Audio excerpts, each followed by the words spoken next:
So everybody's been notified, these are recorded. Good evening, everybody. My name is Mike Panessa. I'm the chair of the Administrative Appeals Board. I hereby call the regular meeting of the Administrative Appeals Board for December 28th, 2022 to order. Board Secretary, could you please conduct the roll call? Board Member Vasily. Here. Board Member Hedrick. Here. Board Member Moses. Here. Board Member Sinclair. Here. And Chair Michael Panessa. Here. 5 members present. Thank you. Our first item on our agenda is the acceptance of the agenda. The board can discuss and may amend the order of the agenda. I'd like to entertain a motion and a second for acceptance of the agenda. Move the acceptance of the agenda. Second. Thank you. Board Secretary, could you please take the vote? Board Member Moses. Me, I didn't hear, couldn't hear you said, yes, aye. Board Member Hedrick. Aye. Vasily. Aye. Board Member Sinclair. Aye. And Chair Michael Panessa. Aye. 5 ayes, 0 noes. It passes. Thank you. Next item on the agenda is public comment. This time is set aside for members of the public to address on items of general interest within the subject matter jurisdiction of this board. Anybody that wishes to speak will be allowed 3 minutes.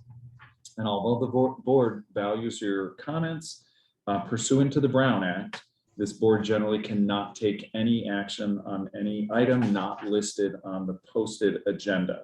Testimony for the hearings will be heard and taken at the time of each particular hearing. Board Secretary, is there anyone that is requested to speak? I do have signed testimonies for the appellants to speak, so they're considered under oath. Okay. But nobody for public comment? No. Great, thank you. All right, so we will start with our first case. Next item is number 3 on the agenda, the appeal of the permanent ban and administrative fine of $1,000 concerning 360 West Pico Road, LLC at 360 West Pico Road. Board Secretary, could you please ensure that city staff and the appellant understand that their testimony is under oath? I do have signed affidavits from the witness, from the appellant and the city staff. Great. Then at this time, with the city would like to present their report. Yes, thank you, Chair, board members, city staff, public joining us with the Department of Special Program Compliance, and we oversee the vacation rental program here in the city of Palm Springs. Before you this evening is a staff report for the property located at 360 West Pico Road here in Palm Springs. It was found that this property was operating as a vacation rental without a vacation rental registration certificate, and an administrative citation was issued on October 21st, 2022. In the staff report, it shows the elements of officers define the proposed violations, and we do have Code Supervisor Nabhan that is here this evening to present a statement. The code officer that did investigate this property is out on holiday this evening, so I would like to call Code Supervisor Officer Nabhan to the property.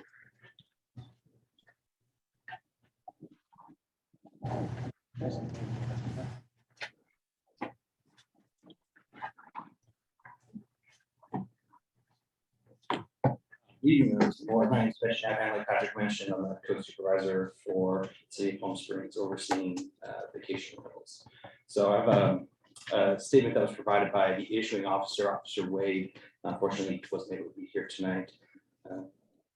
So I'll go ahead and read that statement. I'll also be available for general inquiries if you have any follow-up questions that are not specific to this circumstance, but can provide information related to how we conduct our investigations in a general manner. Following statement is on October 21st, 2022, I was reading on how we search for illegal short-term rentals on the website Airbnb, when I came across an advertisement that did not include the registration certificate number in the advertisement.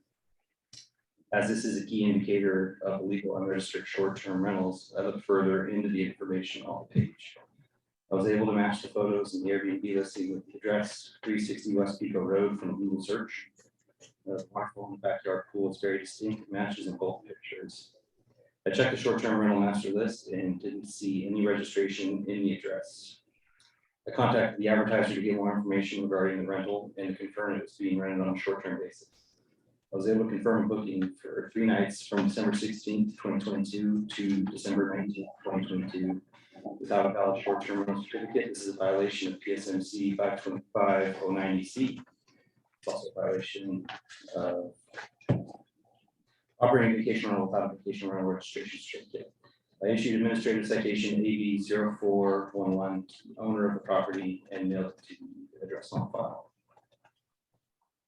And then just not part of the statement, but it's also violation 525-040, which requires you to have vacation rental registration certificate in order to rent on a short-term basis of less than 28 days. Yeah, 525-090 cited just talks about the increased fine amounts and the violation specific to vacation rental.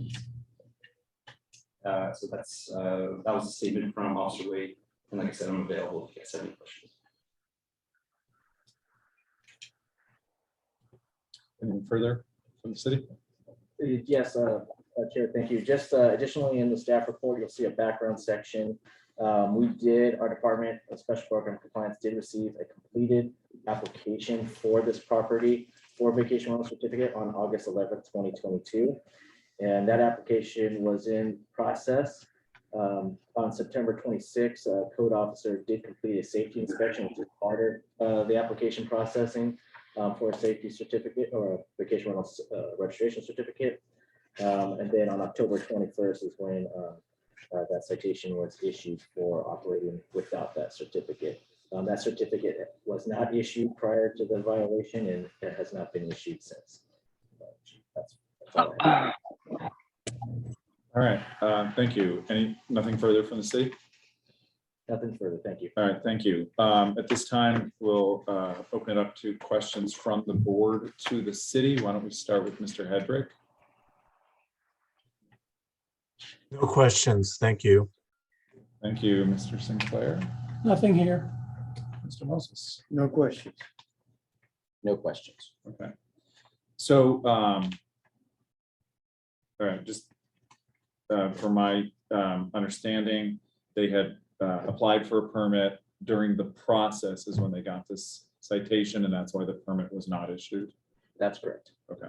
And I apologize, he's actually on Zoom, the appellant. Oh, okay, sorry. All right. So if there's no more questions for the city at this time, I'd like to open the appeal hearing. The appellant will be invited to speak for up to 10 minutes. Any members of the public who desire to speak on this particular appeal hearing shall have up to 3 minutes to speak.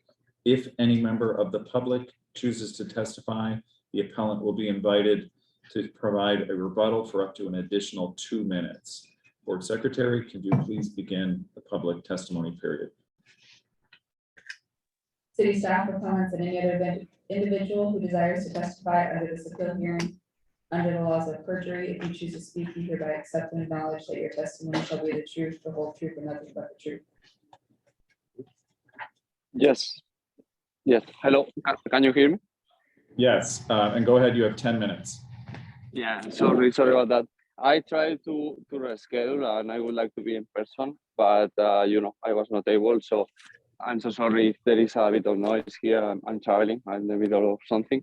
So the thing here is that I'm, you know, obviously I'm the owner of the property. So I apply for the license, right? And in the meantime, I had a tenant, and I have a tenant that is, you know, leasing the property. I have a lease with her, and you know, I was not aware that she was basically subleasing the property without my consent. I have sent, you know, the documents, and because I'm in the middle of the eviction right now at this moment, but basically, you know, she was subleasing the property without my consent. And as soon as I notified, I started everything. I contacted the city as well, and I was super surprised of this situation. I think it's gonna be she's gonna be gone by January. Now at this point, everything is in the process right now, and my attorney is dealing with this situation. And at this moment, like, I don't know what else I can do. Like, I don't know. I think that because I sent several emails and I tried to call like some days ago, but I think that you received the last email that I sent and the documents and everything. And basically this is the situation for me right now. I was not aware because the thing is that when I apply, for the license and so on,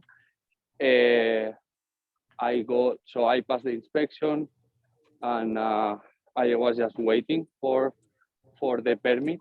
And in the meantime, this girl was subleasing the property, and I was not aware because, as I received an email that I passed the inspection and so on, and everything should be fine. So it was supposed to be fine.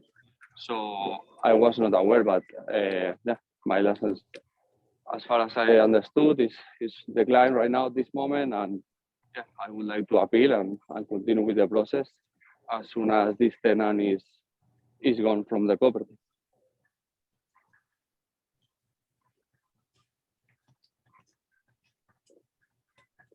Okay, anything further, Mr. Gonzalez? No, I don't know what else to do. I don't know what else I can do, but the only thing that I want is to kick out this tenant from the occupied property. And if I can continue with the process and get the license, well, then, it's my only concern right now. That's it. All right, thank you. Is there anybody else that had requested to speak on this hearing? No.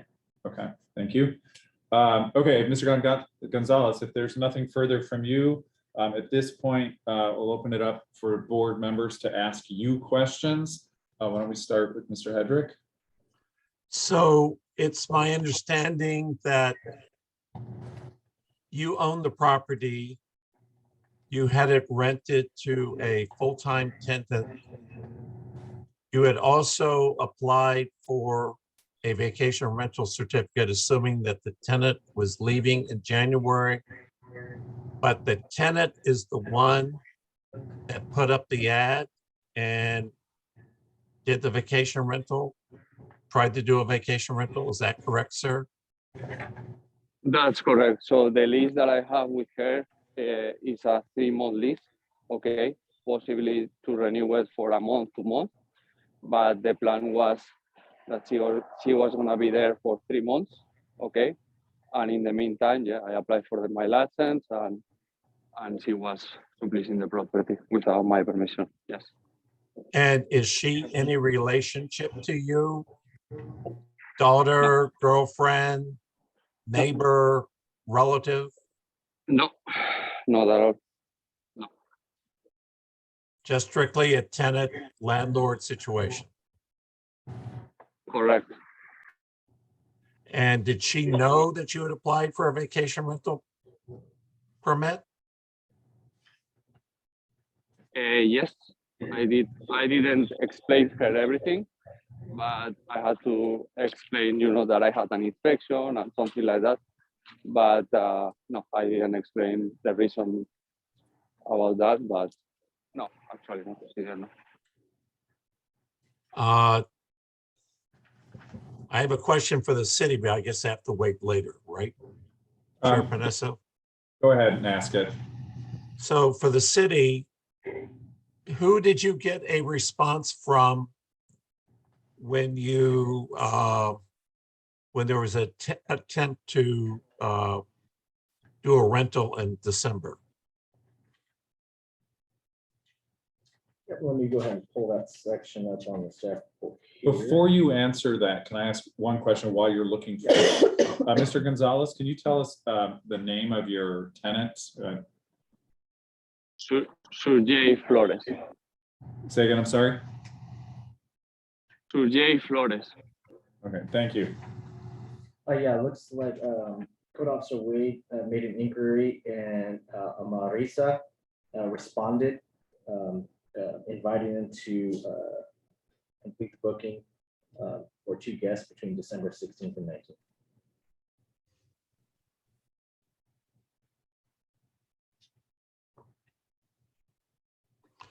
I have no further questions. Thank you, Mr. Basili, No questions. Mr. Sinclair, Nothing. Mr. Moses. I have one. The property was owned by an LLC. What was your role in the LLC? Mr. No, Gonzalez. the property is owned by me, but I just transferred the property to an LLC. No, I'm the owner of the LLC. But just for the, but I was told that just for, insurance coverage and everything, it's better to have the property under LLC. That's the only reason.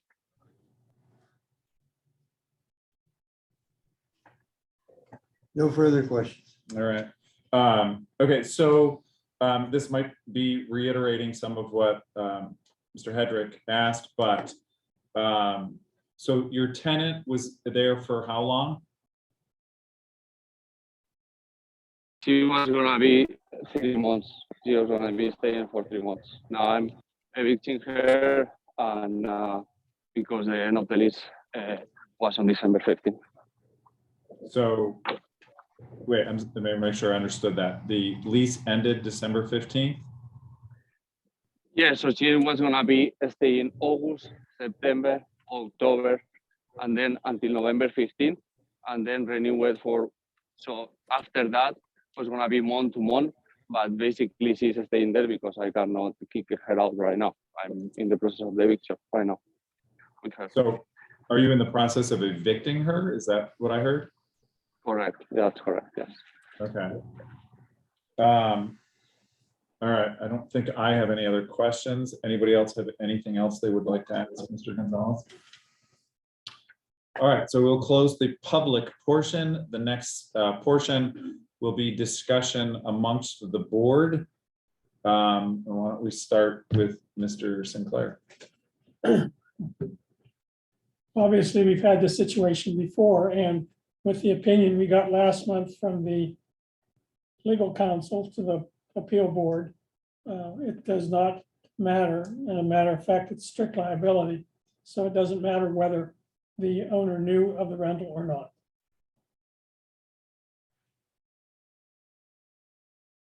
Mr. Moses? I had trouble with that. I didn't read that quite that way. But if this is as testified, done by an occupant of the house who is a third party legitimate rental, who then violates the law, I don't see how you can blame the owner of the property who had no knowledge of it, nor did he participate in it. I also agree with you on that. I think it's kind of hard to penalize someone for something that another person is doing without their knowledge. So it's kind of hard. I know that we went with legal counsel's comment that it is the responsibility, ultimately the responsibility of the owner of the property. But I also have a problem with that, because how can we penalize someone for something that someone else is doing without their knowledge? So I'm kind of mixed about that as well. I understand the legal counsel comment, but my feeling is that it's just a feeling, of course, my comment is that I feel it's not fair to penalize someone when someone else is doing something else behind their back. That's it. Mr. Hedrick? I agree with Mr. Moses and Mr. Baselli. And during the commissioner's comments, I will bring up some other issues regarding this. Thank you. Okay. So, yeah, this is a tough one. I mean, we've been counseled that, you know, the ordinance is pretty clear, regardless of who does it, it's the homeowner that's responsible. But, you know, being human, it's hard to just kind of turn a blind eye when somebody at least appears that they were trying to follow the correct steps and getting a permit, all of that. So this is a tough one. You know, there's the letter of the law and then the, you know, kind of a interpretation of it, I guess. Go ahead. Yeah, I don't think that this is the letter of the law. And I think if you asked legal counsel this set of events, he would have agreed that the owner was not liable. The owner with a lease of 30 days or more gives up the rights of the owner for that period of time. So he is technically not able to act as owner during that period of time. The tenant is. The tenant is the one who should be punished. Legal counsel, can you clarify? Yeah, I'd be happy to. Yeah, so in this situation, I think it unfortunately, if you review the memo that legal counsel sent and based on my comments last time, I do still believe that in terms of the strict letter of the municipal code, there is no really knowledge or consent required by the property owner. The various code sections, you know, make clear that any operation of a vacation rental without a registration certificate is prohibited, and they don't require that, you know, an owner be aware or consent. Of course, I understand the position that the board is in with respect to that, but in terms of what the code says, that it is what it says. So unfortunately, I don't think that that's correct. I think, you know, there may be a situation in which, you know, somebody can have separate recourse aside, you know, perhaps this property owner might have recourse against the tenant with respect to their actions, and certainly they can explore those options. But in terms of applying the code itself, it does seem that the code does impose strict liability for the operation of a vacation rental without a certificate. So, and you know, I've reviewed the sections again. There hasn't been any changes since our last meeting. So I maintain that that's my opinion, that no knowledge or consent is required by the property owner.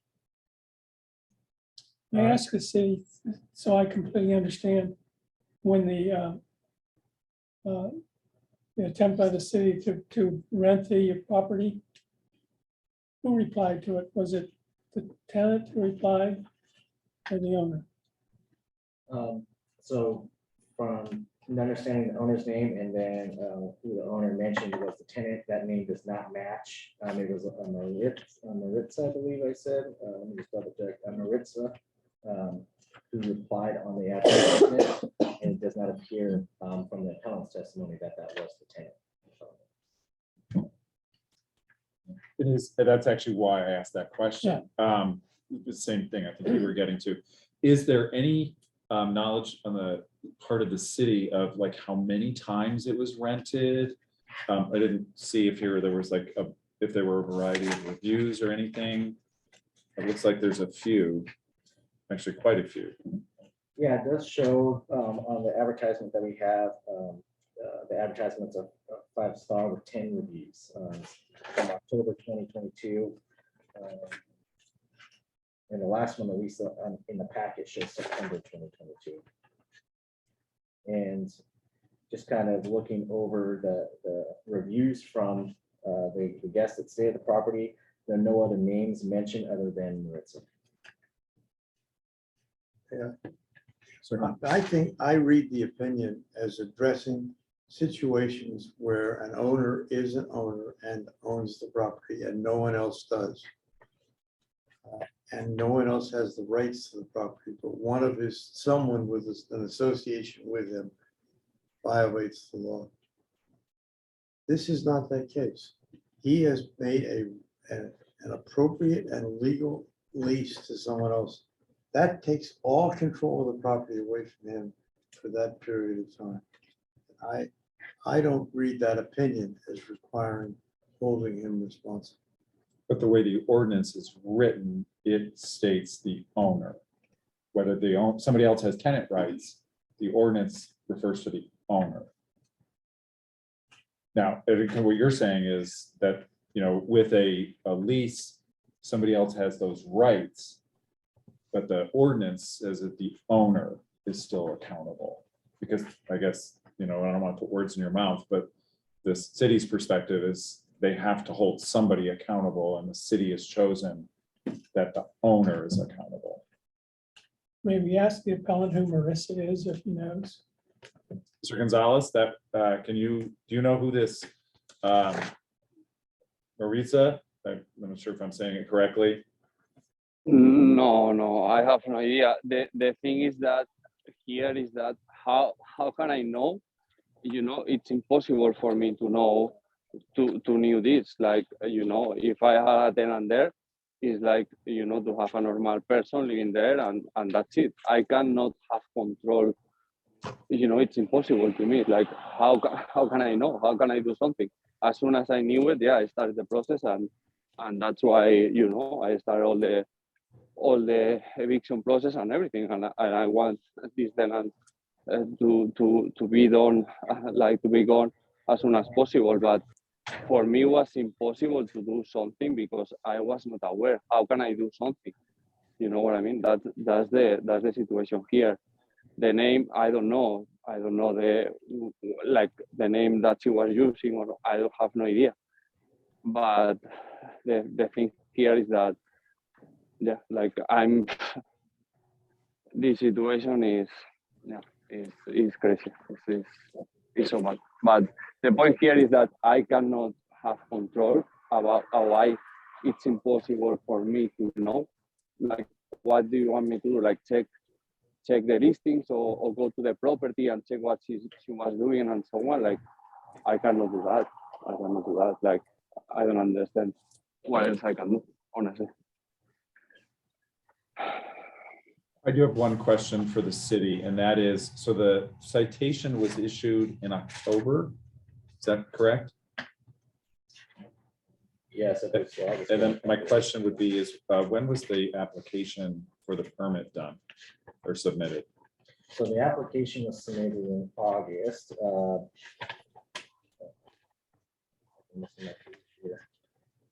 Citation was in October 21st, and the application was received August 11th. Okay, and the reason I asked that is I just wanted to get a sense for timing. Was, the application done after there was the issue or before? It appears that it was done before. Is that fair? Yeah, the citation was issued before the registration. And you're off. Oh, sorry.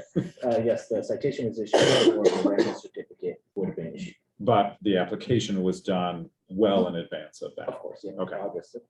All right. Any more comments? Yeah, I just don't read this memo as intending to be quite that extreme. It's talking about associates of the owner who've done things. Is not talking about a tenant who has received a transfer of the control. And the tenant did the wrongdoing, not, I don't know why the tenant wasn't cited, but the tenant did the wrongdoing, not the owner. Well, I would, again, I don't want to put words in your mouth, but the ordinance reads that the owner is the one the city goes after. But what did it mean? What does it mean by owner? The owner, the tenant under a lease is the equivalent of the owner. But well, I understand what you're saying, but if, say, a different scenario, somebody got injured at the property, they're probably not going to go after the tenant, they're going to go after the owner. And I think the wording Good for both. of the city is that the city goes after the owner. That's the way they wrote it. Whether it's right or wrong is not, for us, it's the way they wrote it, that the city holds the owner accountable. You're gonna make a comment? I was just getting ready in case there was a question. I was just getting ready in case there was a question. If there's any questions again. All right, any more comments, discussion from the board? Just a quick question, if I could ask. Would this situation be the same if the owner wrote into the lease that the property was not to be leased, Yeah, subleased? yeah, unfortunately, the way that the ordinance is written right now, I don't believe that would make a difference one way or another.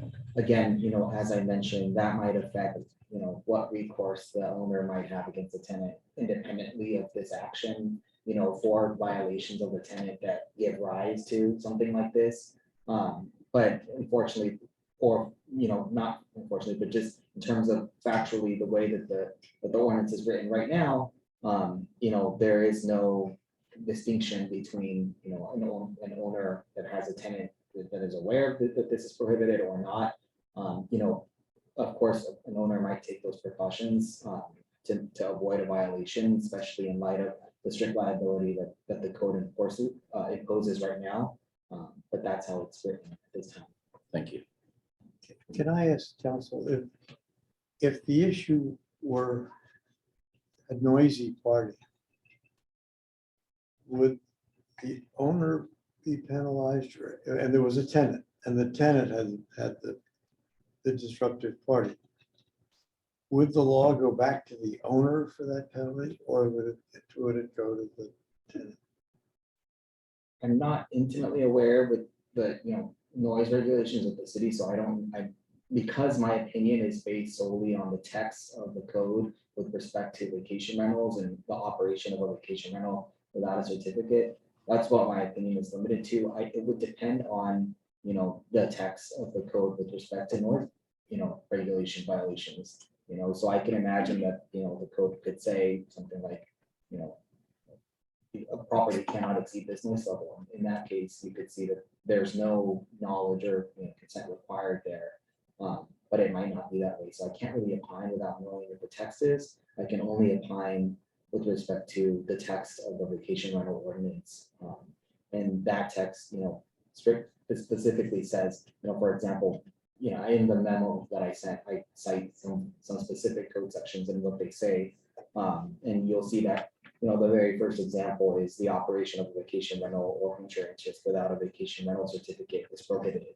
And it strictly says that without respect to, any knowledge or consent required by an owner or any distinction about who is doing that, who is doing the actual operating.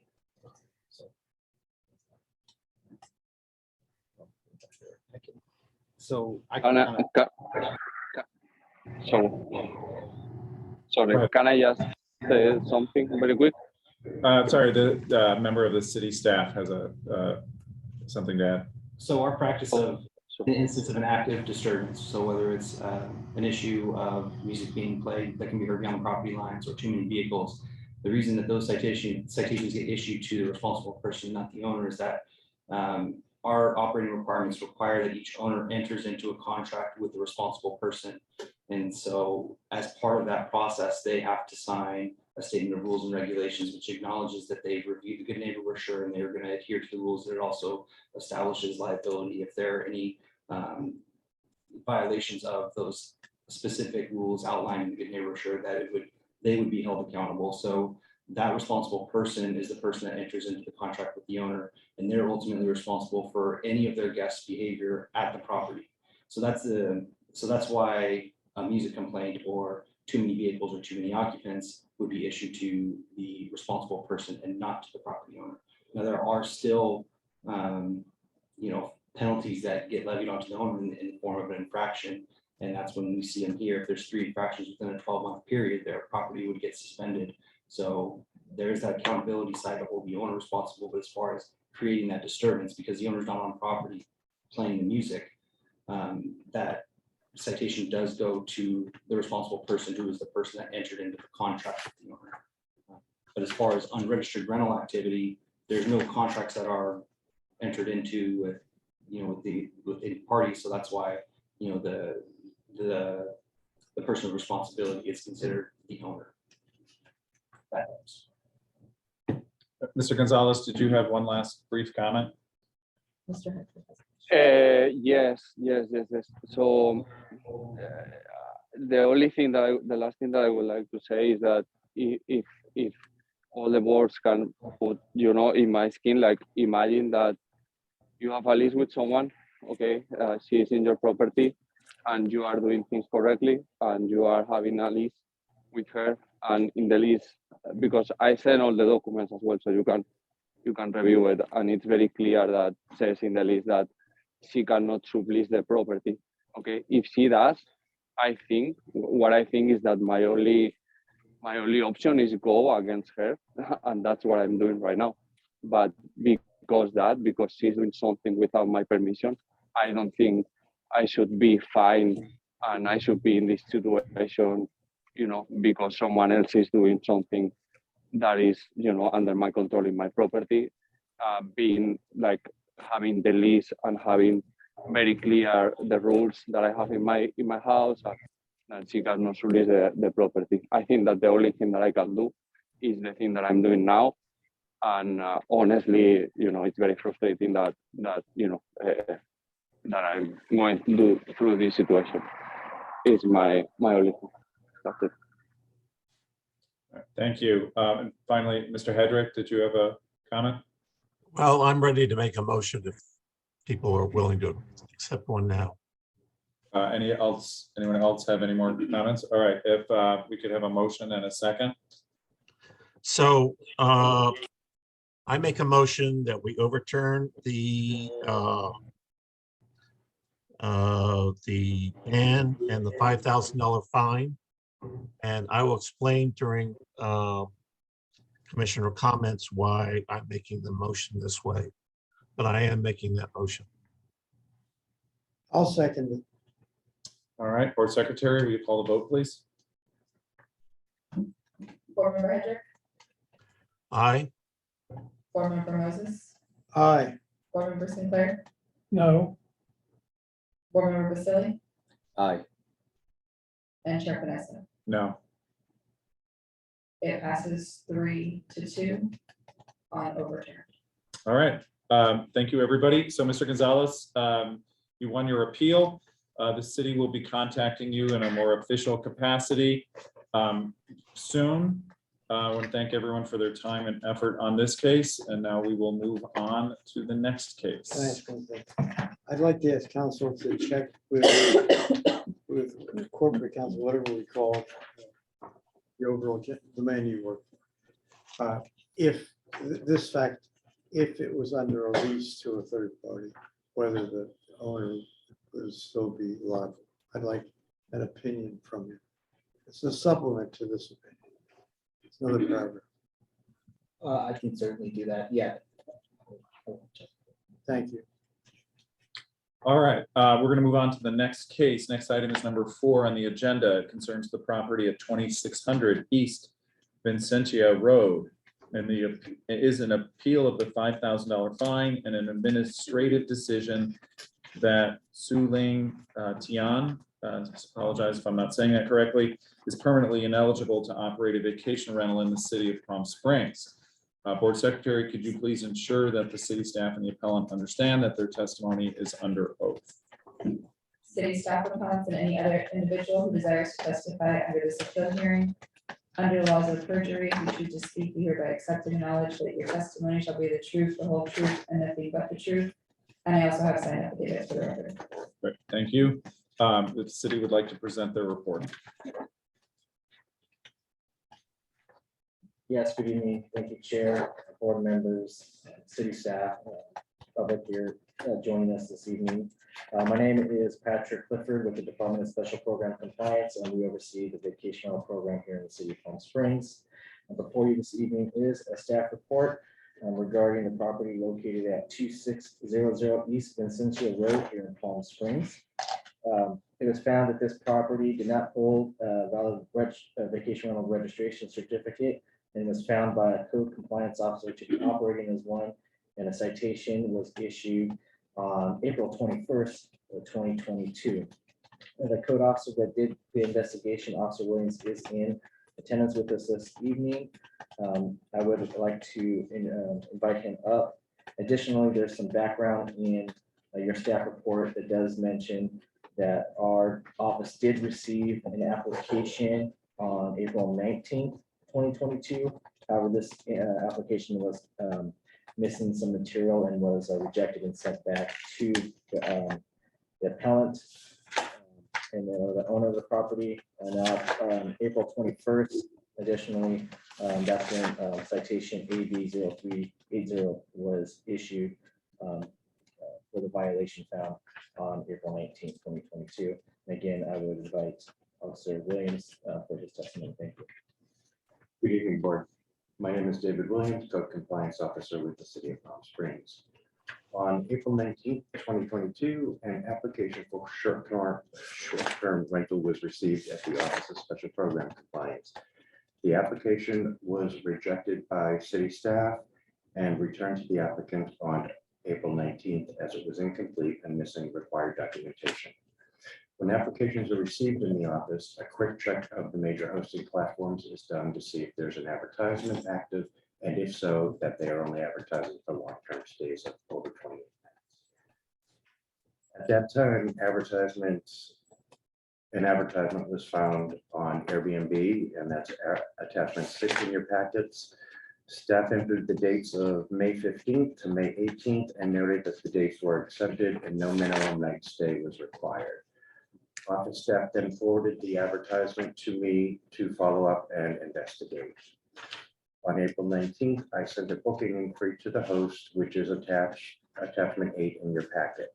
The booking inquiry was for August 11th to August 16th, 2022 for 6 guests. In the inquiry, I asked if the house was available from August 11th to 16th, as my family would be heading to Palm Springs for parents' 50th wedding anniversary. Shortly thereafter, a response was received. It said, thank you for your interest. The house was available, and it was signed by Brandon, even though the name on the picture said Saga, S-A-G-A-H for the host. I then wrote back because I wanted to make sure I was dealing with a person and not an automated system. Thank you so much. I will be booking it as soon as I get home from work this evening. Is the pool heat additional, and will it even be needed in August? Please let me know, and also any restaurant suggestions you may have. 30 minutes later, I received a response from Michael that read, pool heat is additional and you probably won't need it in August. At that time, I issued a citation ABO 380 to the property owner. It should be noted that the property reviews indicate there have been renting at the property in some short term. A review from Yu Chan from April 2022 states, Michael, the host, checked in on them daily during their 2-day stay. A review from Myris in May of 2022 states, I enjoyed our stay. It was the perfect weekend getaway. It should also be noted that as of December 27, 2022, the advertisement remains active on Airbnb, and there are now 19 active reviews when there were just 5 at the time the citation was issued. In the appeal, the appellant indicates that they put the ad up themselves, and they also indicate that they removed the ad the second they received the citation, which, just to let you know, the advertisement is still active. And that will conclude my presentation. If you have any questions, I am available. All right, why don't we start with Mr. Sinclair? If you have any questions for the city, I'm sorry, does the city have anything else to add? Nothing further, Chair. Thank you. Thank you. Mr. Sinclair, any I'm not at questions? this point. Mr. Moses, No, Mr. Vasili. Just a quick question. When the application was returned to the applicant, were they told not to rent the property? I have the letter from it here. It does list which documents that they needed to complete and submit, but that does not show any information that they can't rent at this time. So it does not state that. Okay, thank you. Vice Chair Kane, sorry, No question. no questions. Mr. Hedrick? No questions, thank you.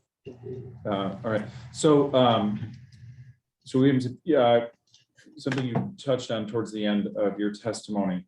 So at the time of the citation, which was the 19th, there were 5 reviews. Correct. And as of now, there are 19. As of the last time I checked, which was a few days ago, there were 19. reviews. Okay, and you just said, I think you just said the ad is still up. Correct.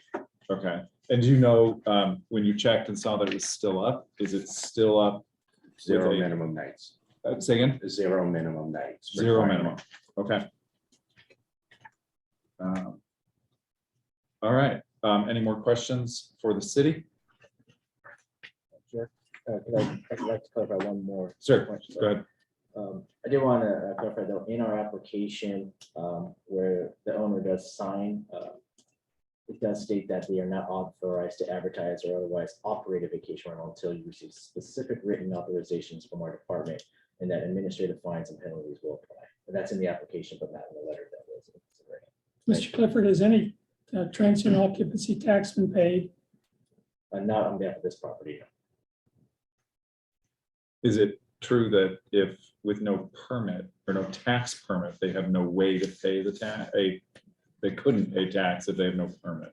If they willingly try to do that themselves, the finance department does not have a tax number permit to assign that to.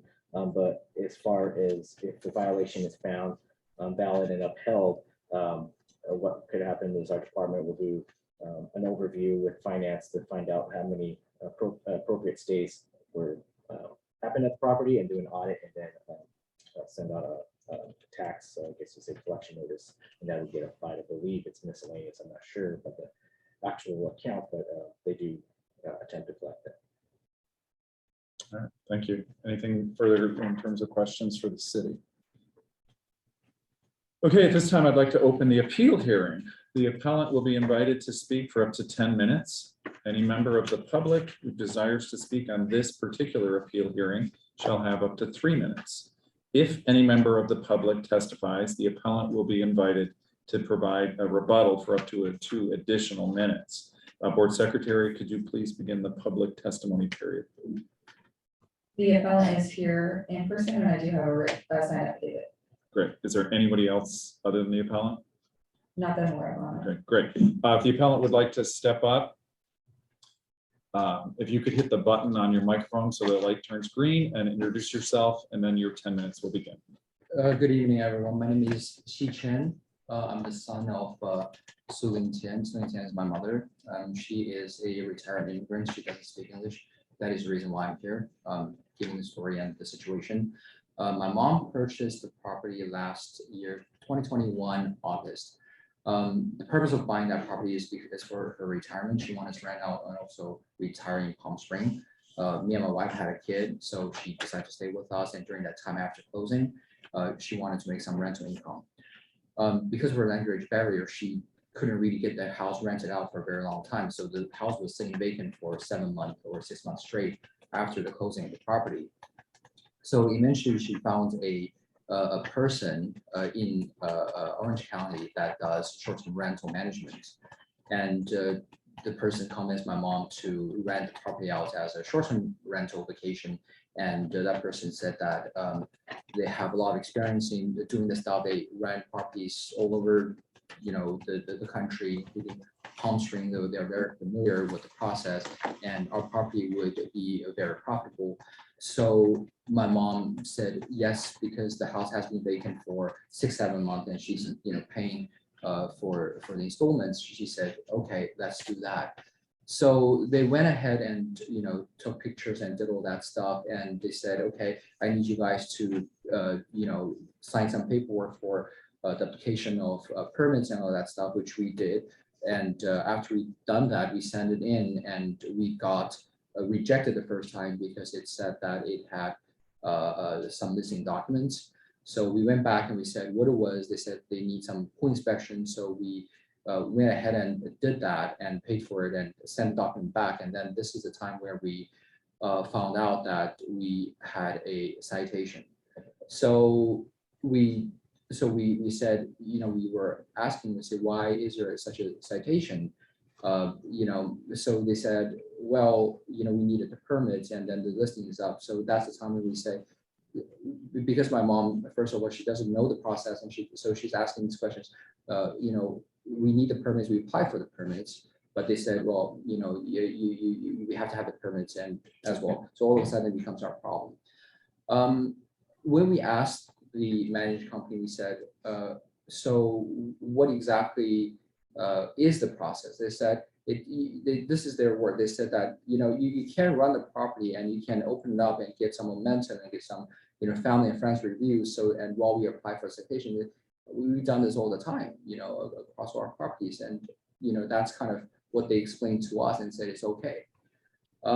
So my mom do have a contract with them. So the property technically is still under, their management. So the situation is that we are paying the fines, but again, she's not the one that's running the property. And so here we are discussing and this situation, this situation. That's fine. Thank you. Anything further? I That's still have more time. no, that's Okay. pretty All much the right, story. thank you. So, and there's nobody else that wishes to speak? Okay, so we'll close the public portion. The next opportunity for board members to ask you questions. Why don't we start with Vice Chair Kane? So we heard that the ad's still up and you've been renting it. Is that, are you acknowledging that it's still being rented? I do know because before I came here, I do know because before I came here, I wanted them to come with me. The management company, they all refused, of course. So, and I said, it's still renting. They said, yes, I have a contract with you guys. It's technically my property. So I said, yeah, it's not your property because, it's our property. We said you could rent it, but not knowing what the process looks like. If we knew that this is gonna happen, we're gonna get fined and we're gonna be permanently banned and all that stuff, of course, we would have never done that. You didn't tell us that. So that's kind of the situation. Yeah. That's all I got. Mr. Sinclair?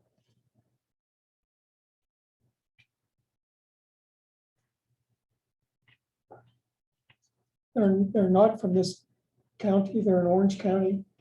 Yeah, Property management? their office is in Orange County. They have a small office firm in Orange County. Is there a reason you didn't get someone in this county, in this city? We live 2.5 hours away. I live in Yorba Linda. My mom lives in Chino Hills.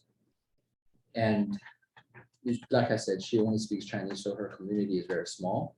She's, and she's also an immigrant, so she doesn't have a lot of people that she knows. So when she's stuck with the property for 6 times a month, she's looking everywhere. So that is the reason. So nobody asked whether there are any regulations in Palm Springs for house rentals. To be honest with you, this is this is her first investment property for retirement. She has zero clue. I mean, this is even a news to me that this is what you need to do and it's how strict it is. Is she receiving payments from the property management for the rentals that have been ongoing since April? Yes, we do. We receive a percentage of it. They take 35% of the rent income, and then we receive the balance of the rent. Thank you. Mr. Moses? I have no questions. I have no Mr. questions. Facilier? Mr. Hedrick? No questions.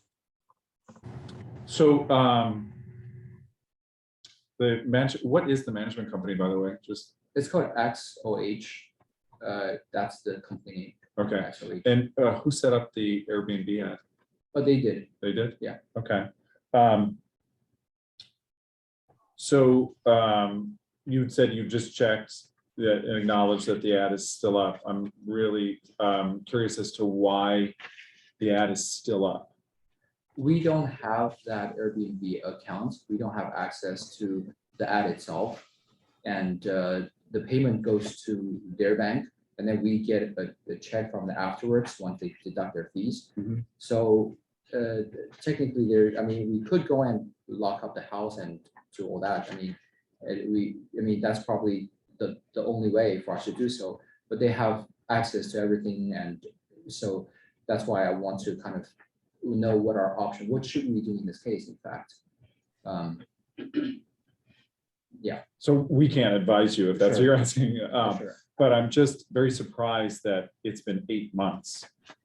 And it's still you know, we've seen the letters the city sends out.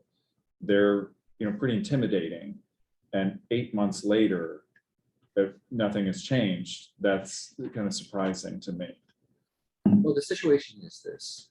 The only reason why I'm involved in the situation is because my mom is really getting very desperate with the situation. She's paying monthly mortgage of a very large amount, and her payment that she's receiving does not cover, and she's getting these huge citations. So from our perspective, we want the house back. We would rather lease it out long term and whatever the case might be, so that she could just cover her expenses. So she called me up. She says, "We got the citation. What can we do?" I said, "Well, you can appeal and at least bring the story forward. Let everybody know what is really going on, and then we can go from there." Because as far as I know, I don't really have I don't have any answers for her. So the management company has all the keys. They have all the ring cameras. They have basically the what do you call it, the law codes on the in front, and so that's the situation. My mom, she don't speak English, she don't drive, so she need to call me to deal with this. I'm working, I have 3 kids, 1, 3, and 5, so I'm extremely busy with my family. So that's pretty much why this is, but that's the situation. Okay. Any other questions from the board to the appellant? Yeah. Okay, so we will close. Do you have anything else you wanted to add? Okay, so we'll close the public testimony portion. And the next time will be the board to discuss what we've heard from both sides. You want to start, Vice Chair Kane? I just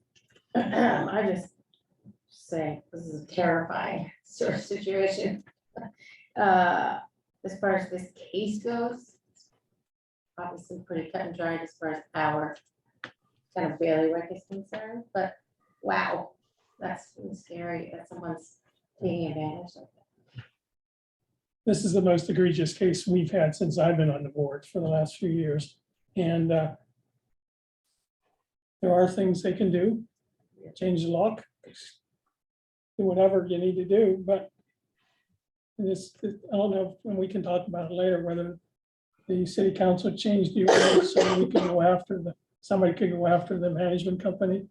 But this is a case where if I were whatever, I'd go after the management company. But this is pretty appalling. Mr. Moses? Yeah, I agree that you ought to be pursuing a remedy against the management company. And unfortunately, the law is very strict and very rigid, and we don't have a lot of flexibility in our decision making here. I agree with you as well. And we've seen cases like this, but you know, this one's kind of escalated a little higher. You can continue to make long-term leases more than 28 days. You merely will be barred from 28 days or less. For whatever that's worth. Yeah. Mr. Hedrick, any discussion points? Not at this time, thank you. Okay. So I think, you know, my feeling is kind of in line with what we're describing, other board members are describing. I mean, this is unfortunate that they were given terrible advice by a management company that either didn't know or didn't care about the rules. But as the owners, as we've discussed, they're still accountable. And the fact that the ad is still up, to me, is pretty egregious. And as you were describing, you know, really escalates this. It's been 8 months, a little bit more than 8 months. And they are putting the owners at risk of a second fine, which is twice the amount of the first fine. And the third fine is 2.5 times the second fine. So, I mean, these are very, very serious. But, you know, I guess the bottom line is they're getting terrible advice, but I'm not seeing that there's been a real effort to take this property back under control and stop letting somebody break the law. So that's my comments. Anything else from the board? I move we uphold the penalty and the fine. I Sir. second the motion. All right, Board Secretary, will you please call the vote? Just to clarify, do I call all 6 people or No, Vice Just Chair Vice Kane is Chair. here, so, just want to make sure? yeah. Board Member Sinclair, Aye. Board Member Moses, Aye. Board Member Basili, Aye. Vice Chair Kane, Aye. and Chair Vanessa. Aye. 5 ayes, 0 noes, it passes. Okay, so what happened is we upheld the fine and the ban. The city will contact you in an official capacity. I think you've heard from a variety of board members, you got terrible advice from that management company and they did you a huge disservice. And they'll continue to do that if you do not wrest control Yeah. Yeah. back, because there are consequences if this continues. Right. Even with your mother needing the mortgage payment, it will far supersede, and it is somewhat terrifying. Someone has control of her property in total. So if you need to go change locks, do what you gotta do, but you need to take back control. And get And your that's- 35% back. Go Yeah. Get take what you all of the paid them things back. off They're not the entitled doors, to Yeah. it. change the, like, do what you Yeah. have to do, because you're not in control of your own property. and Right, you're and paying you the should be. mortgage. And make sure So- that, that advertisement's pulled down tomorrow. Well, So they can't. they control that, but They- you know, again, we can't give you advice on what to do, but you have been harmed by this management company. If they're not taking the ad down for you, you should be calling Airbnb and tell them that's your property, they're not authorized. Do what you gotta do, but these, like I said, the second and the third violations escalate really fast. Right. Um, My only concern is that if they don't take it down in time, and let's say the situation happens again, we get the second and third, citation. Let's say they don't, let's say we call Airbnb, they need to verify stuff, and if the citation comes out, let's say tomorrow. So here, I guess, again, I'm not giving you legal advice. My suggestion is you document everything so that if you find yourself in front of us again, you want to have documentation that on what date, and you need it in writing. So you send them a letter, certify, whatever you need to do, but you need to document, because if you come before us again with the same situation, that fine will be double. And so, you need to document what you have done to stop this from happening. And that the other thing is, as Mr. Moses said, you are not precluded from renting long-term. The city's definition, I believe, Patrick, I always mix this up, is it 29 nights or longer?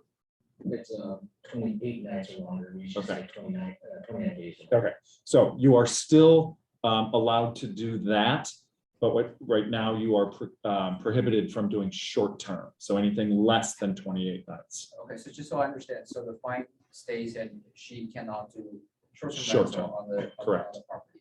Correct. Okay. All right. I want to thank everyone again for their effort on this case. Can we have a 5-minute break? Sure. So it is 6:34. Let's start up again at 6:40. I won't put more than 4.5. Luckily, nobody asked you.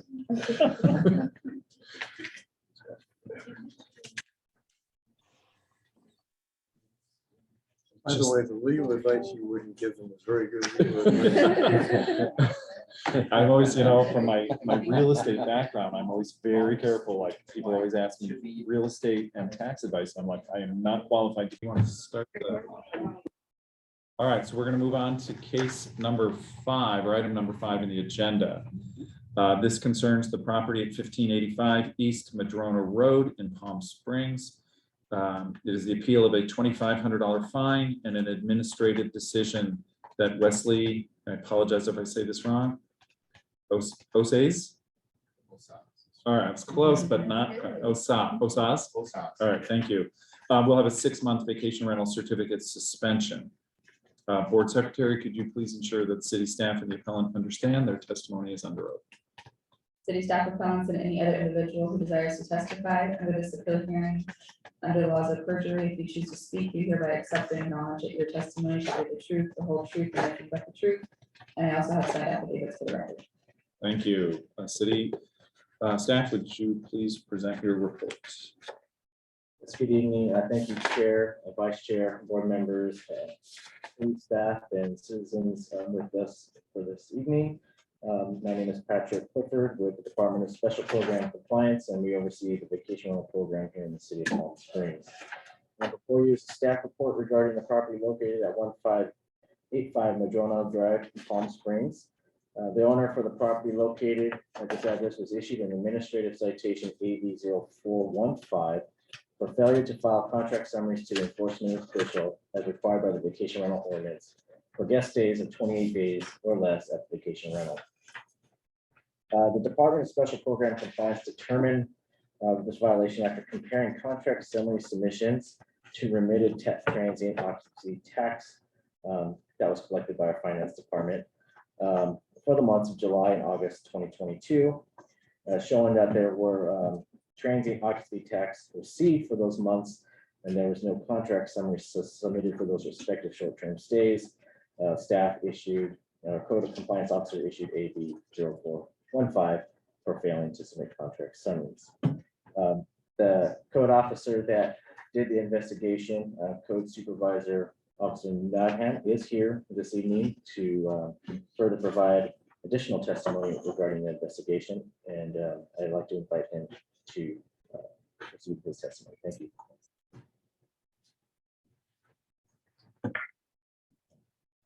So good evening, members of the board, fellow city staff, and members of the public joining us on the call tonight. My name is Mitch Tappan. I'm Code Compliance Supervisor with the city of Palm Springs, currently overseeing the vacation rental enforcement program. Prepared statements, I'm going to read off of it.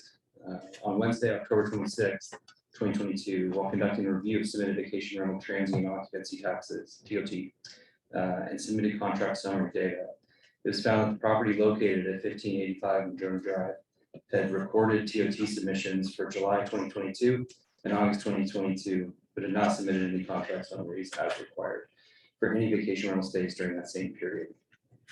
I contacted the property owner, Wesley Osaz, on Thursday, October 27th, 2022, via phone to discuss my findings. During our phone discussion, Wesley confirmed the property has been operating as a vacation rental since July of this year, which was shortly after the vacation rental registration certificate had been issued. I requested that he provide me with copies of all the contracts that they have entered into with persons who have booked the property for short-term stays since the start of when they began operating as a registered vacation rental, which was determined to be July of 2022. I established a timeline and method of delivery to receive the requested information with Wesley. Later that afternoon, the information was sent to me via email as requested. Upon review of the documents, it's found the property facilitated 5 short-term rental contracts within the months in question, as well as 2 additional contracts in September and 1 in October, and failed to submit a contract summary to the city prior to their guests taking occupancy in each case. As a result of these findings, it's been determined that the property owner, Wesley Osaz, has been operating the property located at 1585 Madrona Drive in violation of PSMC 52507H. Citation AB 0415 was then issued to the property owner on November 2nd, 2022, and sent via certified mail to the mailing address on file for the vacation rental registration certificate. A couple of things worth noting: 1585 Madrona Drive was issued their vacation rental registration on June 15th, 2022, with Wesley stating that he collected it and started advertising the property for short-term stays in July 2022. Prior to this, Wesley held a vacation rental certificate for a different property in the city from February 2020 to February 2022. So this was the second property that he held a registration certificate for. That'll conclude what I have to present, but I'm available to answer any questions the board may have.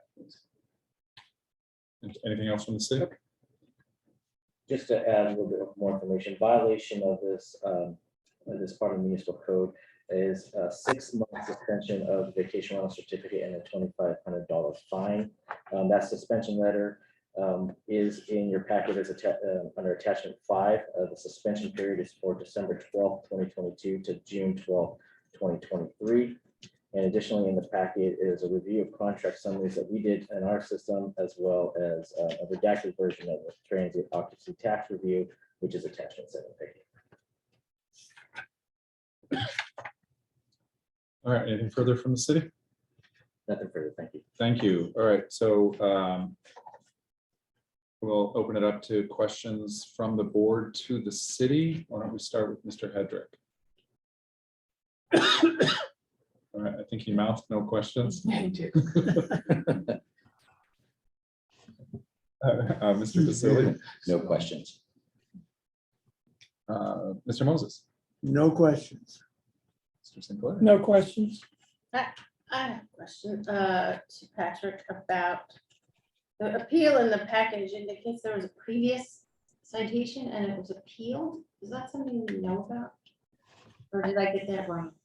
You know, I can check there. I believe there was a citation issued for not having a city ID in the advertisement. That's correct. Was that appealed?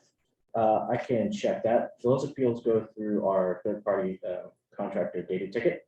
If the appeal was received there, they're the ones. I can check. Can you check really and quick. see if there was a resolution for that? Yes, one moment. I'll pull that up. I'm not sure that it's relevant, but I'm curious. That's it. All right, Patrick, I have a question for you as well. So while you're looking up one. Is it, I'm not sure if I've heard this in the past. Are there, when you find that somebody's not submitting the contracts, is there any, was there outreach, like you had a conversation with them? Is there a chance to rectify that? Or is it just is what it is? So in the past, it hasn't been the practice of the city to take enforcement action on these particular issues. That was something that recently came forward due to some additional staff now that we got the bandwidth to do it. And it also came about as a result of the working group and the ordinance provisions. There was a close review taking place on the submitted contract summaries. So with any violation of the vacation rental ordinance, it specifically states that there's no courtesy or pre-citation notice given. So in this case, we haven't done outreach to do that. In the past, as far as if we've gotten complaints for active disturbances and we've gone out and we discovered that it was rented, we have provided education, compliance by education to inform the owners, but that really ended in July of 2021. And that's when we really started pursuing citations for the failure to submit the contract summaries. As far as again, that was on an active, as a result of a reported nuisance. It wasn't done proactively, it was done reactively for property owners who are causing disturbances to their neighbors. This is kind of a new initiative that we have started where we are reviewing the TOT submissions, and we're finding there are a number of properties that have operated for years, and more specifically, we've reviewed the last the ones in the last year who have submitted TOT consistently every month but have never submitted a contract summary. City's comfortable with the amount of information that we give out during the application process, as well as the notifications on. If you've ever received from Chantel Sterling, it's written in 32-point font that says submit your contract summaries, as well as informational resources that we provide on the city's website. I believe there's a couple of video webinars on how to submit a contract summary. So, taking all that into account, at this point, the enforcement is taking is that if we are coming across this, we are trying to be more proactive in finding, the offenders of not submitting contract summaries to hold them accountable and take action as far as issuing the citation instead of trying to gain compliance by continued education. Okay, and then if I understand correctly, this was a fairly new permit, so there were never contract summaries on this permit. Do you know? Yeah, because you said that the appellant had a previous permit. Was that at a time where contract summaries were required and those were turned in? Correct. So for the previous property, I ran a search earlier this afternoon, and our records do go back pretty far to the adoptance of the ordinance, and I did not see any submitted contract summaries for that particular property. So, I wasn't able to see if there had been any outreach. I know that Patrick, over, over the year 2021 had been going quarterly and trying to send out notifications for folks who weren't submitting anything. I'm not able to tell you if that particular property was within that group that was notified. Okay, and is it safe to assume that as part of the application process, there was that form with the checklist? And I believe that checklist has something on it where they have to initial that contract summaries are required. So is it safe to assume that that would have been part of their application? Correct. Based off the timeline of when the application was submitted, it would have been after we had started issuing citations for no contract summary. So I know our OS, Office of Special Programs admin staff, had been making it a point to ensure that they are communicating that out to folks who are submitting their applications about making sure that they're submitting their contract summaries. Well, your answer made me think of one thing, and then of course, listening to you, I lost it. All right, I'll think of it. Patrick, did you have an answer to Vice Chair Kane's question? Yes, so I do see that the citation was paid, but no appeal received. It was paid in August 1st for that violation. It was for no ID. And no CID, I should say, but looking at the attached documents, there's no appeal in that system. However, if it was submitted and for some reason we see that the vendor did not process it correctly, we do have discretion to approve such appeal. I would ask that, because they like to have that mailed to them, so it could have been mailed and never got to our vendor. So if we're seeing difficulties with mailing and getting to our vendor, we will be happy to take that appeal and email it to them personally, and then make sure that appeal is going forward. So Yeah, again, I think that's a little out of our scope, given what you told me about the kind of appeal. Like I initially thought it was maybe something we would see, but clearly not. So that's totally up to you. But if it's signaling maybe a little gap, then by all means, fix it. And then one more question. So the citation was issued in October 27th. So when did the suspension already start? I think you told us the dates of the suspension to it.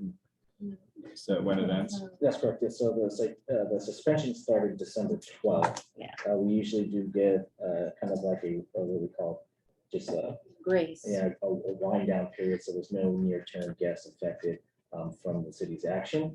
But yeah, December 12th to June 12th, 2023 is the suspension. Okay, thank you. I have no further questions. Any more questions from the city for the city? Okay, so at this time we'll open the public public part of the hearing. The appellant will be invited to speak for up to 10 minutes. Any member of the public who desires to speak on this appeal hearing shall have up to 3 minutes to speak. And if any member of the public testifies, the appellant will be invited to provide a rebuttal for up to 2 additional minutes. Board Secretary, can you please begin the public testimony period? I do have a sign up to do it from the appellant. Okay, thank you. Go ahead, sir, and you have 10 minutes. All right, thank you. Thank you for allowing me to speak on this issue. Went to great lengths to be here today. Just all of the travel issues. I had 2 canceled flights.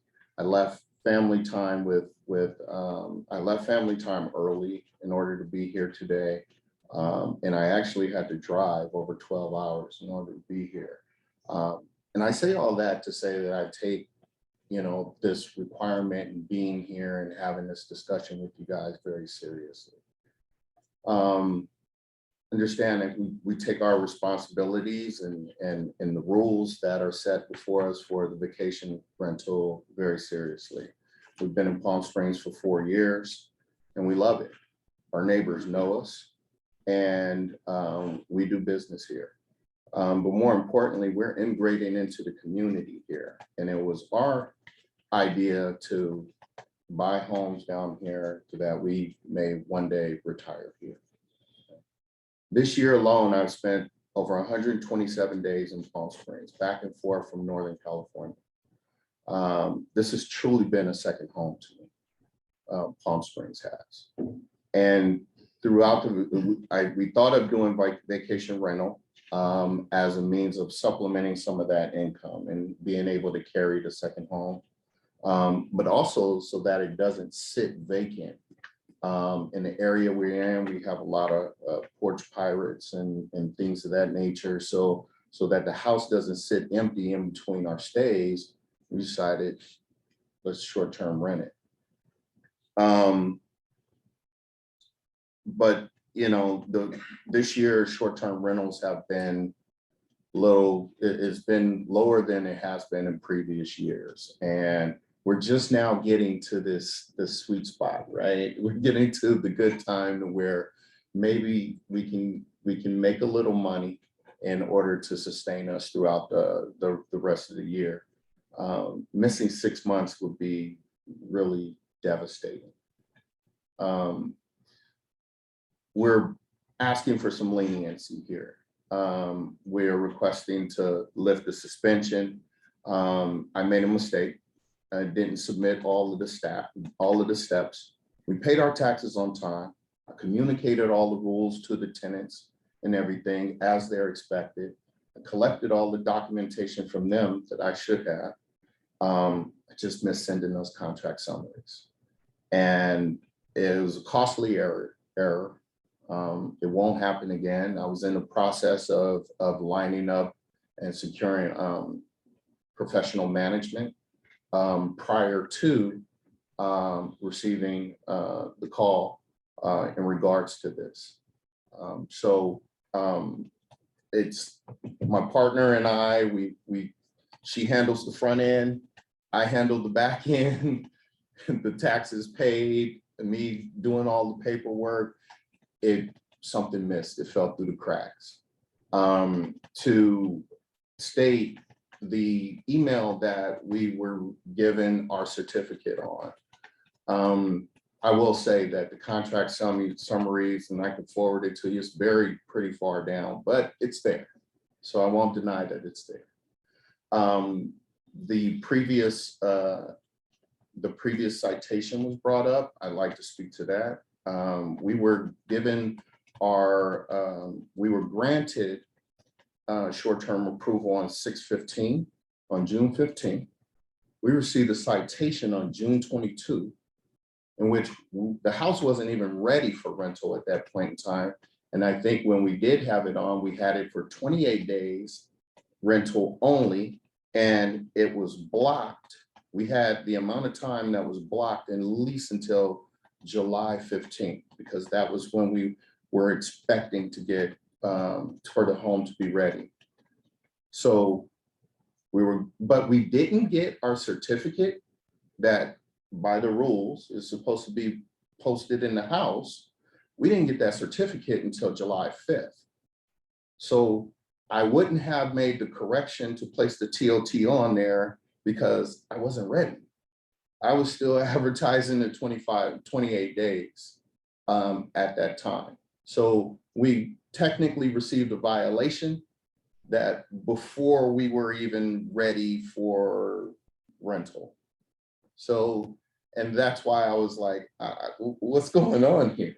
It just seemed a little bit like I didn't even have time to make the correction. So that's my statements. All right, thank you. Anything else? We still have a few minutes if. No, I appreciate your time. Thank you. All right, thank you. Appreciate you listening. And there was no other public members that wanted to speak. So at this time, we'll open it up to the board to ask you questions. Sure. Why don't we start with Mr. Hedrick? No questions, thank you. Mr. Basili? No questions. Mr. Moses? No question. Mr. Sinclair? No questions. Vice Chair Kane? This is- I don't think I have any questions. Sorry, I don't think I have any questions either. So I do. So who did the application to the city for the permit? Sheila. Okay. Oh, he's throwing you under the bus. And so, and maybe you can answer this. So as I asked the city, there is a form in there with a checklist. I don't remember everything that's on that checklist, but you have to initial.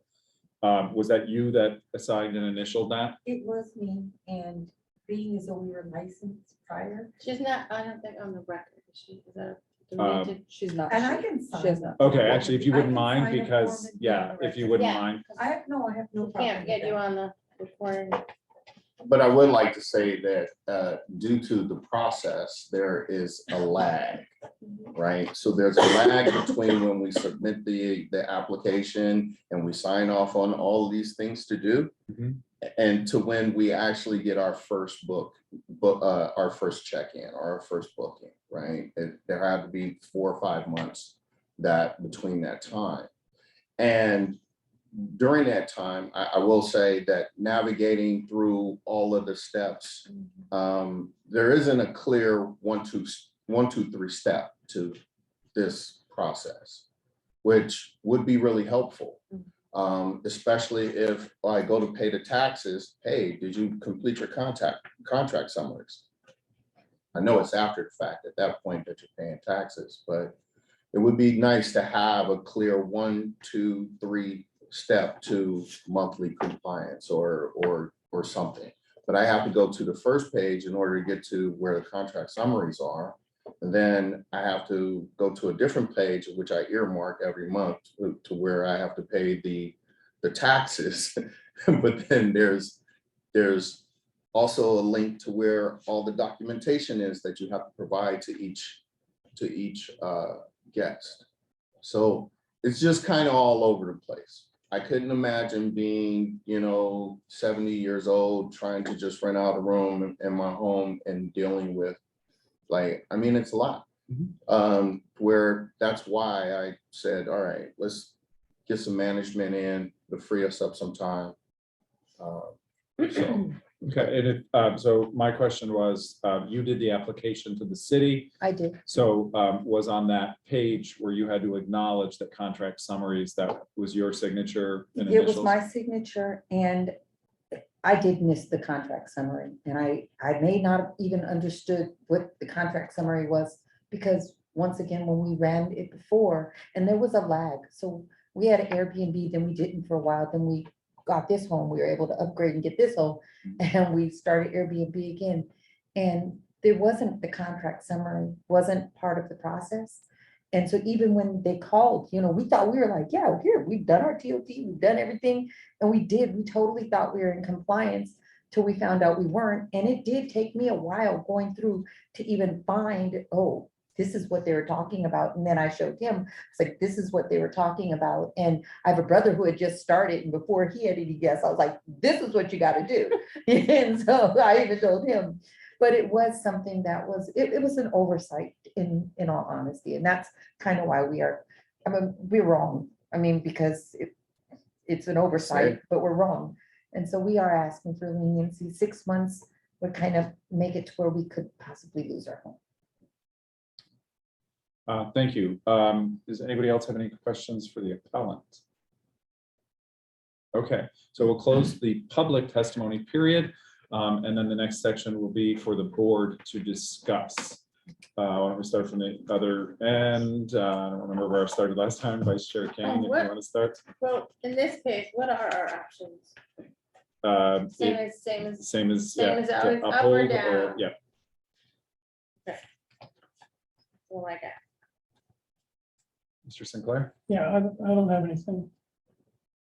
Mr. Moses. They're very appealing, but that's pardon the pun. Mr. I Vasili, don't have anything. Mr. Hedrick. Nothing, thank you. Okay, so, it's, we've kind of been down this road a number of times. The city requires that contract summary because that's the only way they know how many times a property is rented. There are, I don't even know how many permits now, and correct me if I'm wrong, but I think the vast majority of them submit contract summaries. as they're required. And from my own experience, I know the city allows you to do it up until the check-in day. So it's not something that has to be done, a certain time in advance or anything like that. So from my perspective, it's reminded to the permit holders multiple times. I will absolutely agree. It's not an easy process, but there's loads and loads of permit holders that are able to do it and do it accurately. So that's all I got to say. If anybody has any more comments? All right, is there a motion in a second, please? I move we uphold the penalty and. Okay, I'll second it. thank you. Board Secretary, will you call the vote, please? Board Member Moses, Aye. Board Member Vasili, Aye. Board Member Sinclair, Aye. Vice Chair Kane, Aye. Chair Knesset, Aye. and it carries 5-0. Okay, so we've upheld. I want to thank you for your time. You will get an official notification from the city. All right, we're gonna move You on. can rent it long time. Yeah, you still are able to rent for, apologize, Patrick, it's 29 day. 29 days Yep, correct. or longer until the suspension is up, and then you were able to get back to a short term. All right, next item on the agenda is the approval of minutes for November 30th, 2022. So moved. Second. Board Member Moses, Aye. Board Member Sinclair, Aye. Board Member Vasili, Aye. Vice Chair Kane, Aye. Chair Knesset, Aye. carries 5-0. All right, next item on the agenda is time set aside for general comments, announcements, requests of staff and or other issues of concern from members of the appeals board. And I would like to go first because I have a question for, I hope you can answer this, Patrick. There was discussion probably a couple of years ago that as part of that effort to inform the public about the ordinance and the requirement to have a permit, that there was going to be a requirement that at a closing for a property within the city of Palm Springs, that there would be some sort of an affidavit that the purchaser, the buyer had to sign that said, if you need a permit in Palm Springs to operate a short-term rental. Do you know if that was ever implemented? So I do recall that an administrative regulation was signed off for that requirement. But as far as enforcement of practice or making sure that that's being signed again with the escrow, we haven't taken that step yet in our department. I don't know if that's something that they need to ask each applicant for, when they apply, do you have that? So, but I do know that at this point right now, the admin reg was signed that it's a requirement to sign that there is, I believe it's like local rules in the city of Palm Springs to make sure they comply with permits. The reason I. go ahead, I'm Veronica's sorry. on Zoom and she raised her hand. Oh, Say again, I'm sorry. Veronica. Oh, okay.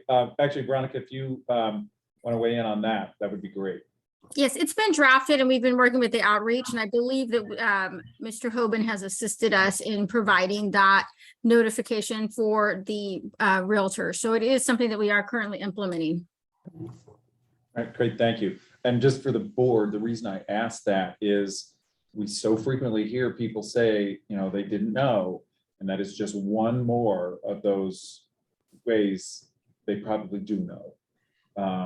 And as we've talked about before, Airbnb and VRBO both, when you set up a property in Palm Springs, they have a box, a pop-up window that says, there are rules in your municipality that require a permit, and you have to check or something that you understand that. So I brought that up just because, again, I want us to all understand that that it is very difficult for somebody not to know that we require a permit.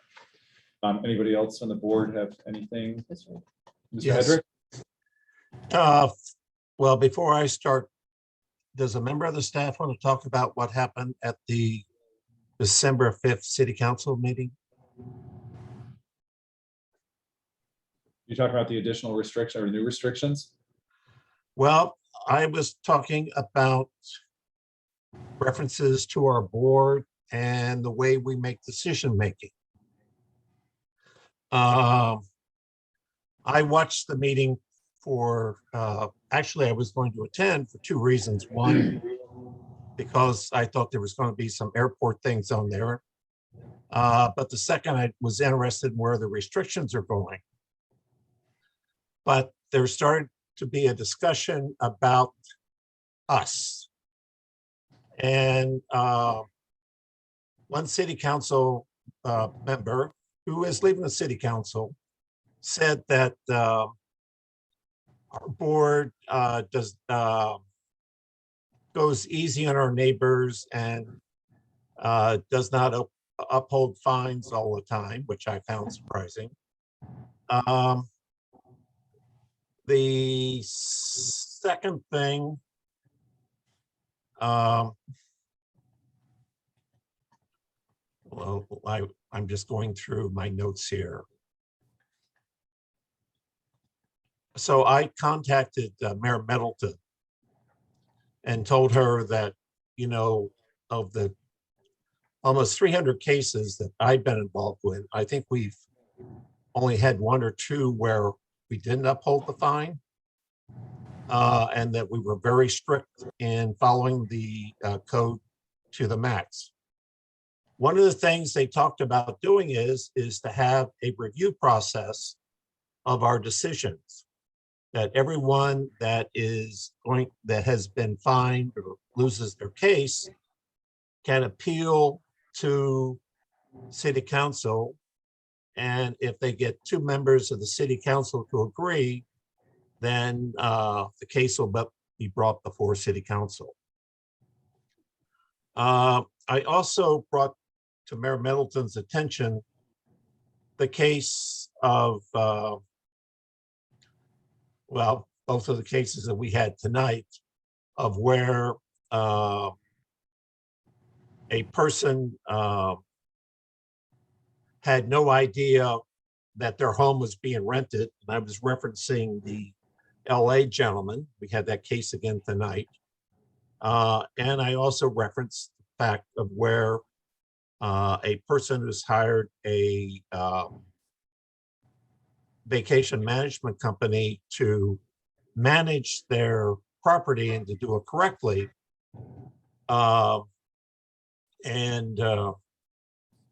You know, got screwed. Mayor Middleton's response was, well, the first case, that's interesting, you know, but you know, if they're going to be notified, that can come before city council. The second case is, well, she didn't express any interest in having any additional city regulations for management companies, but says, well, the management company can be sued by the homeowner. So I just wanted to bring that to the board's attention. Again, these are my perceptions of what happened at the meeting. I would suggest that people go watch the tape. It's the final half hour of the meeting. That's the reason I voted the way I did tonight. Why did it even come up at city council? I think people are complaining about our decision making. How is that possible? Chair Benson. Yes. I would just remind members to note that you're required as a board to make decisions on any given case with respect to the testimony received at the hearing only, and not with respect to outside discussions or opinions with respect to each case. Okay, thank you. Okay. I don't know that everybody's watched that, so I don't know that, and I don't know that we can weigh in on it anyway. So, but thanks for bringing that up. I have a comment, not on this, but just to Patrick, in terms of what we heard in the contract summary issue as it continues to sort of, you know, be a learning process, even though it's been a while, and I know you guys are frustrated because people just don't do what you're telling them to do over and over. But like, it would be great if there wasn't a situation ever where there was a gotcha. And I think you heard from the board in some capacity that if, regardless of what we voted on, if we were also then to acknowledge that there was, in every case, it's like not just by complaint, first time you notice it, if you're doing reviews, there's some sort of, you know, I don't know what you call it, it's courtesy notice or whatever, to gain compliance, because I think this is, I've said this before, right? We're here, I would hope in general to get compliance, not to do gotcha government and like, you know, just do hardcore enforcement, but get people to do the right thing. So it's just a comment. Obviously, you guys run a program the way you run a program, but just having some experience in right compliance and enforcement myself, it's a thought relative to how you continue to roll out sort of, you know, enforcement around contract summaries. That's all. We have to remember, this legislation, I'm sorry, Push the button, push the button. there we go. This legislation was created to stop a movement to end all short-term rentals. So it was actually a initiative created that would have brought it to a vote. And so it was, yes, it's a tough, strict ordinance. It is what it is. I got you. And I think, as Patrick, I think, described, maybe Officer Nahab did, is that they used to do that and they've been given direction not to do that.